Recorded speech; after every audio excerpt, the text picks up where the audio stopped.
राज्यात कृत्रिम वाळू म्हणजेच एम सँडचा वापर करण्यासंदर्भात धोरण निश्चित। एम सँड युनिट मंजुरीचे शासन अधिकार आता जिल्हाधिकाऱ्यांना।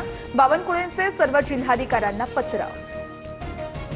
सर्वपक्षीय शिष्टमंडळ आज मुंबई पोलीस आयुक्तांना भेटणार। शिष्टमंडळ 1 नोव्हेंबरला निघणाऱ्या मोर्चासंदर्भात चर्चा करणार असल्याची माहिती।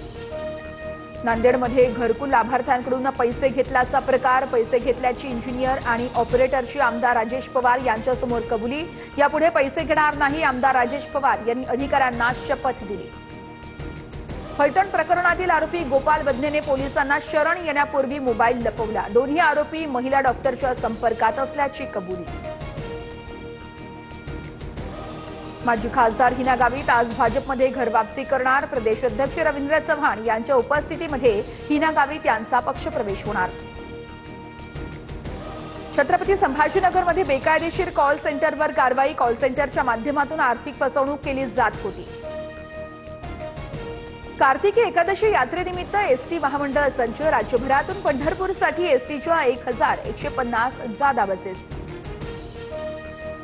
जळगावातील अनेक भागांमध्ये अवकाळी पावसाचा कापूस उत्पादकांना फटका। कापूस पूर्णपणे भिजल्यानं गळून पडत असल्याचं चित्र।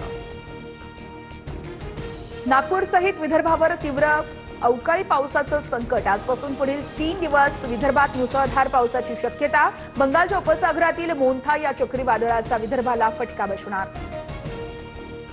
नांदेडहून आता मुंबई गोव्यासाठी विमानसेवा सुरू होणार। 15 नोव्हेंबरपासून दररोज विमानसेवा। नांदेडहून तिरुपती कोल्हापूरसाठी ही विमानसेवा सुरू करण्याचा प्रयत्न। अशोक चव्हाणांची माहिती। लंडनहून आणलेल्या ऐतिहासिक वाघनखांचं आजपासून कोल्हापुरात प्रदर्शन। शिवशस्त्र शौर्यगाथा प्रदर्शनाचं मंत्री आशिष शेलार यांच्यासह मान्यवरांच्या उपस्थितीत उद्घाटन होणार।